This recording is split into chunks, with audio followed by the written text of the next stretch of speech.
Hello, we are here at Tofino Hobby Farm in the greenhouse, and I'm going to talk about winter sowing today. So winter sowing is a method that you can use to grow seeds early in the season. Usually it starts around the solstice, the winter solstice, and into January, February, and March. And what it is it's a sowing method where you sow seeds in a mini greenhouse. So using something like this, that actually sits outside and the seeds will germinate when they're ready. And then there's no need to harden them off. There's no need to deal with lights, rarely have to water. So it's kind of a lazy person's method of growing. And also it's a way to get out into the garden early and get a start on that seed sowing, because we know how mad it is in the spring trying to get all those seeds sown and ready for the winter or the summer gardening. So what we need is milk jugs like this, or any sort of similar container. Milk jugs is great because it has a little handle, and once I cut it open I'll show you how easy it is to work with. You also want to be aware that you want a container that you can put at least 3 or 4 inches of soil into the bottom. And then we need an X-Acto knife or a pair of scissors, something similar. We need a Sharpie, or some people use those wax crayons. I've tried nail polish, didn't really work that well, but you could try that. And then you can also just use little plant signs and just cut them up and put them inside the jug. So there's different ways. We also need tape, so duct tape, tuck tape, anything that's going to sort of stick a little better in the elements, because these are going to be outside. And then we need seeds. We'll talk a little more about seeds in a moment. So I will go ahead and start doing this here. Oh, and we also need our seed starting mix, which I use Pro Mix. You don't really want to use something that has fertilizers in it, because basically these plants are only going to be in these jugs until they have the first few true leaves or so. And then we're going to be transplanting them out shortly after. So, we don't want to be putting a whole lot of fertilizer. It's unnecessary, and also it might create some like sort of mold or algae on the top of the jug, I've found in the past. So you just want to be careful about that. So we take our jug, and what we want to do, let's see if I can see, you can still see me here, is you want to start cutting right just on the beside the handle here, so just where the handle ends on the bottom of the jug. And we're going to just cut until we get all the way around to the other side of the handle. Oh, my puppy's barking in the background. Must be somebody here to visit. So we're going to go all the way around until we get to the other side of the handle. So then it's going to look like this. So it's a hinged little mini greenhouse.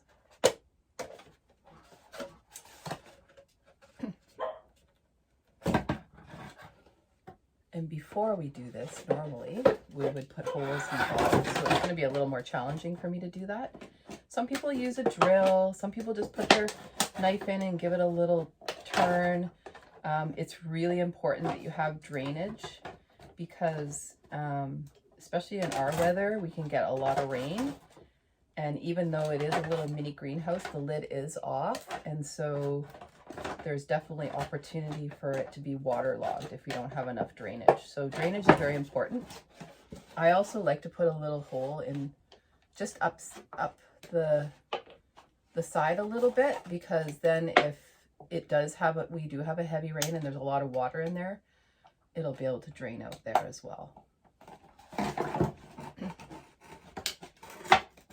So Now we've got that ready. So just remember, you want to cut these holes before you start cutting your the clamshell sort of open. It'll be a lot easier.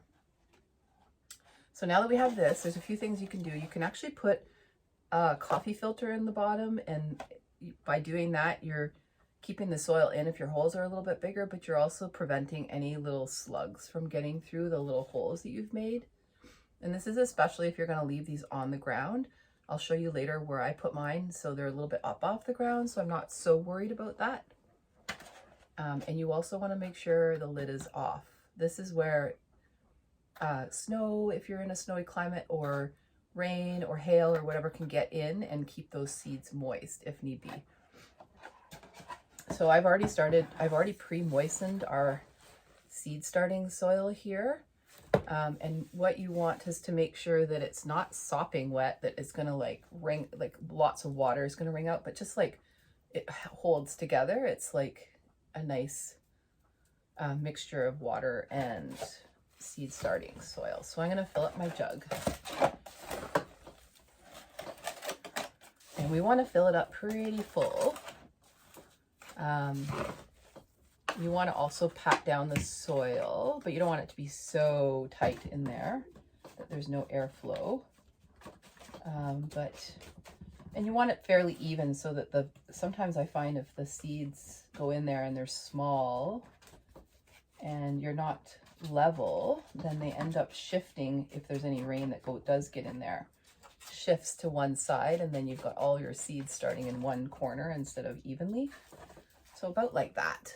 So you can see it's just, we're probably, what, 3 inches there. I can probably put a wee bit more in here, especially because I'm going to be using pretty small seeds. So I'm not going to be putting any soil on top, or if I do, it'd be very little. So we have lots of space to work with. So there we go. That's all set. Today, I'm going to be planting, I've already planted a bunch of flower seeds. I tend to plant a lot of edible flowers, but I do also plant winter. So ideally, the kind of seeds that you're going to use for this kind of method are any perennials, any, especially native perennials will do super well with this method. Any of the flowers or plants that need cold stratification. So if you see anything that says these plants would do well with a cold period, and I believe pansies are actually one of them. And also any of the winter or the cool weather crops, like the greens, the kales, the pak choys, like that kind of stuff is really ideal for this.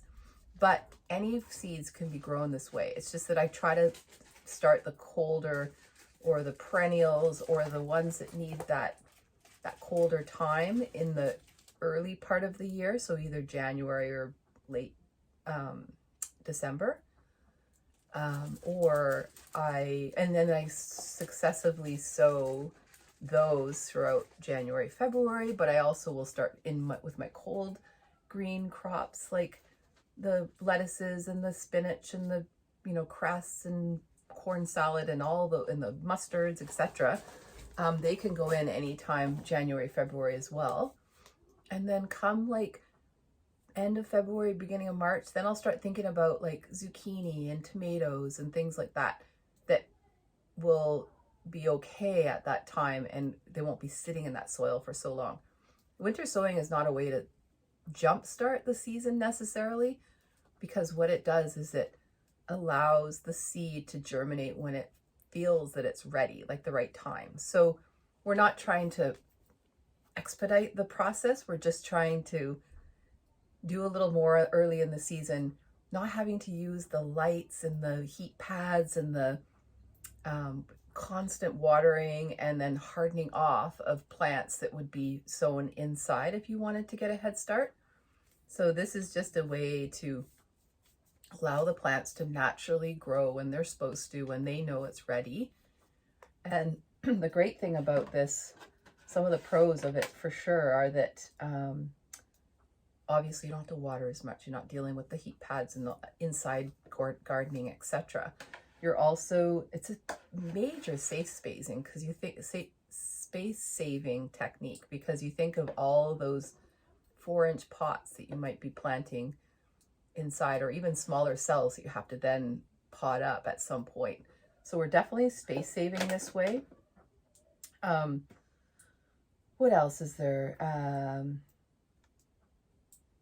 So, like I said, you don't have to harden off, and they actually create super hardy, healthy plants because they're growing in their sort of natural way. They're not being grown under lights and artificially growing. So it's a great way for that as well. And I love that we're recycling something. I'm not using, 24-inch pots. I'm using 1 milk jug kind of thing. So in terms of planting the seeds, you can actually plant them fairly close together. When you're actually transplanting them out, when they've grown, if you planted them too densely, it's okay, because there's a method called the hunk of seed transplanting. And what you do is you actually say, this is a fully grown, it's been in its little clamshell, it's nicely grown up. Instead of trying to tease every single plant apart, you just kind of cut it into squares, and then you pull that whole section out and plant it in the ground. And then at that point you can prune out and pick out the ones, like just give it a little snip if there's too many in the hunk, so that the healthiest one or the healthiest 3 are going to continue to grow. I usually don't prune it too quickly because I let it sit in the ground, make sure it's good, and maybe a few critters will come and eat a few, so you've already had your pruning done. So just let nature take its course there. So we're going to plant. I'm going to do a little bit of both of these. So I've got pansies and I've got Johnny jump ups. I probably should put them in 2 different jugs, but why not get crazy and put them both in the same one? Because I think these are a little bit of older seeds. So that's another thing. It's kind of like, well, I'll just throw a little extra in just in case. So we've done those, and they are very tiny seeds. And then we'll do our Johnny jump ups, which I love these guys. They are so cute. And if you don't know this, they are edible. So they look amazing in salads or on cakes. If you're making cakes for someone, they are so pretty, and they actually taste pretty good too. So I've just put them in. They're super small. I'm just going to give them a little tap down, make sure they're in contact with the soil. I'm not even going to, maybe I'll cover them a wee tiny bit, but really you don't want to cover them too much because they are such small seeds. So there we go. They're fairly covered and ready to go.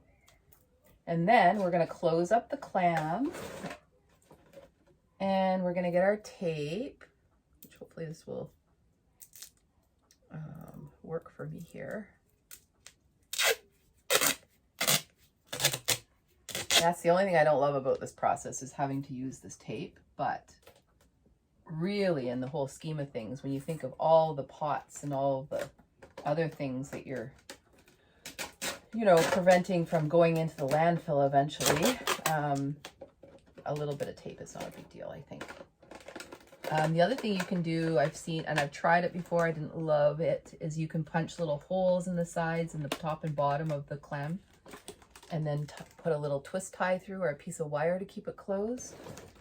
I just like to keep it nice and closed up because I don't want the critters to get in. And so this is a good way of just getting it nice and sealed up. And then you just cut it off.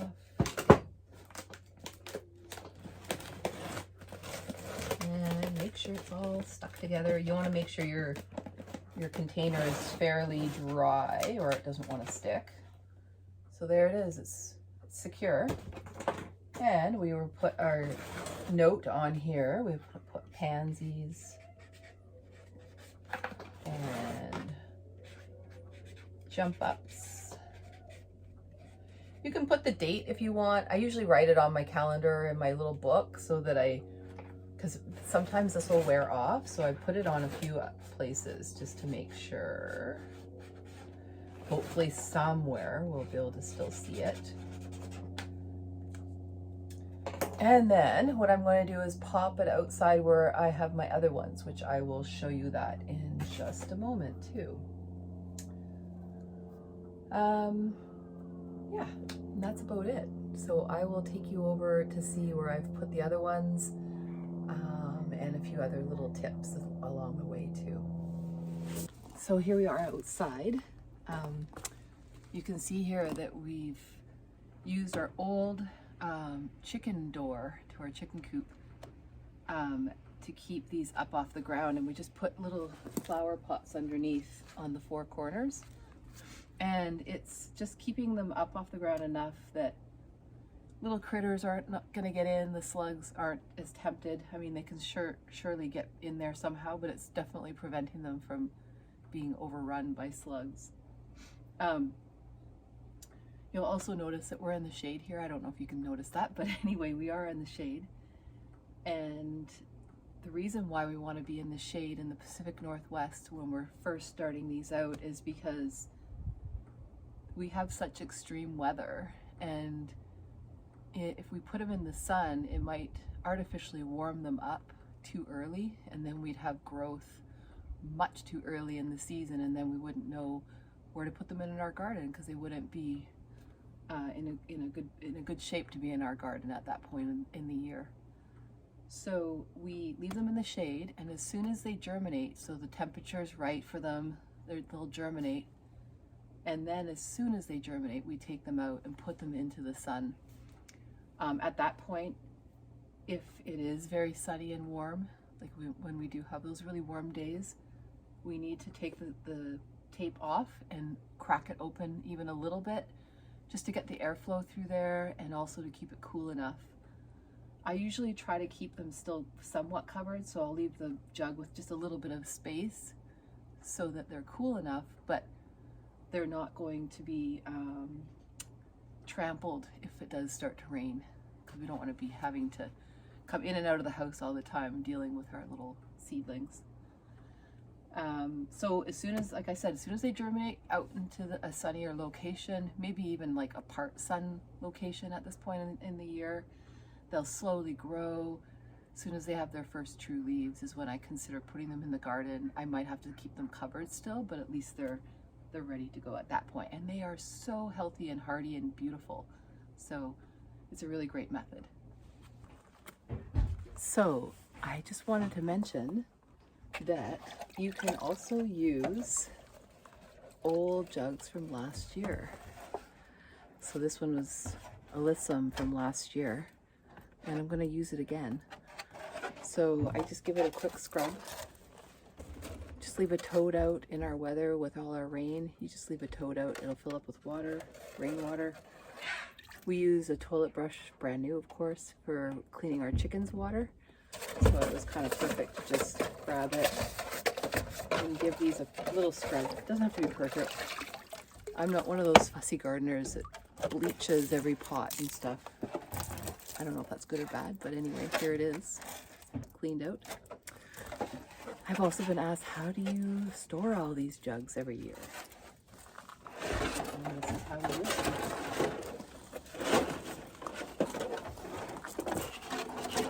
Just get a piece of bamboo or a stick, and it's all vertically lined up. And we also want to make sure they're dry before you use them. So let them dry out first.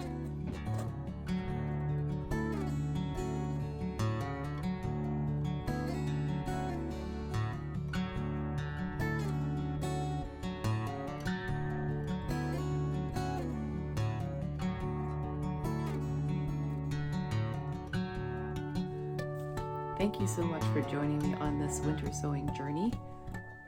It's just getting to a little bit of a sunset out there, so it was getting dark at the end there, but I banged out another 5 or 6 jugs of winter sown edible flowers or flowers for our butterflies and bees and just for beauty in the garden and promoting all those beneficial insects to come in and do their job for us as well. I just wanted to take this opportunity as well to thank all of those people and businesses and folks who donate to the Tofino Community Food Initiative. I'm not sure if you're aware that all of our programming, all the events, the workshops, anything that we put out there is due to the grants or the donations that we receive from people. So if you love it, if you've been to one of our events, if you've come to the harvest celebration or the West Coast Farm and Garden show or an edible garden tour and you loved it, then please consider, donating a little bit. There's some that donate $10 a month, some that donate more. Nothing is too little, and we love any donation. We're also looking for volunteers here and there to help out if you feel like you want to put some work in the garden or help us, set up tables and things at events, and get in touch with us as well. We're on YouTube, we're on Instagram, Facebook. We have a website, Tofino Community Food Initiative. So we also have a newsletter we put out each month with growing tips for this Pacific Northwest gardening. So please just reach out to us and get involved some way or another, and keep growing.